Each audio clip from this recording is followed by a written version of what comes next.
श्रीकंठ शिव और जालंधर का युद्ध कथा। प्राचीन समय में समुद्र मंथन के दौरान समुद्र से अनेक अद्भुत रत्न और शक्तियां प्रकट हुईं। उन्हीं में से एक था जालंधर, जो समुद्र के तेज से उत्पन्न हुआ और अत्यंत पराक्रमी था। भगवान ब्रह्मा ने उसका पालन पोषण किया और वरदान दिया कि जब तक तेरी पत्नी वृंदा पतिव्रता रहेगी तब तक तुझे कोई नहीं हरा सकेगा। जालंधर बड़ा वीर, दानवीर और देवताओं का विरोधी था।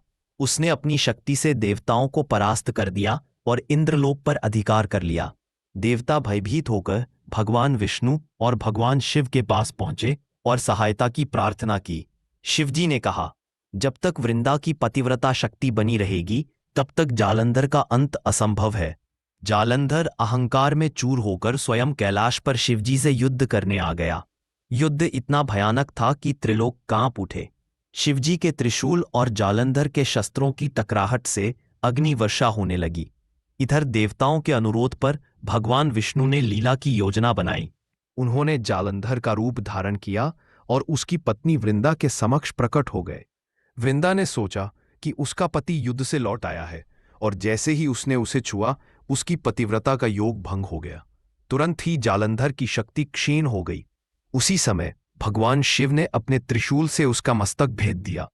देवताओं ने विजय प्राप्त की और शिवजी को श्रीकंठ नाम मिला, क्योंकि उन्होंने युद्ध के दौरान अनेक विषैले बाणों को अपने कंठ में धारण किया था। वृंदा जब सत्य जान गई तो उसने भगवान विष्णु को श्राप दिया, जैसे तुमने छल से मेरे पति का नाश किया वैसे ही तुम पृथ्वी पर जन्म लेकर वियोग और दुख भोगोगे। इसी श्राप के कारण भगवान विष्णु ने आगे चलकर श्रीराम अवतार लिया और सीता वियोग का दुख सहा। वृंदा की तपस्या और पतिव्रता के कारण उसके शरीर से तुलसी का जन्म हुआ, जिसे भगवान विष्णु ने अपनी प्रिय पत्नी का रूप मानकर तुलसी पूजन का विधान बनाया। शिक्षा, अहंकार का अंत निश्चित है। चाहे व्यक्ति कितना ही शक्तिशाली क्यों न हो, सच्ची शक्ति सत्य, भक्ति और धर्म में निहित होती है।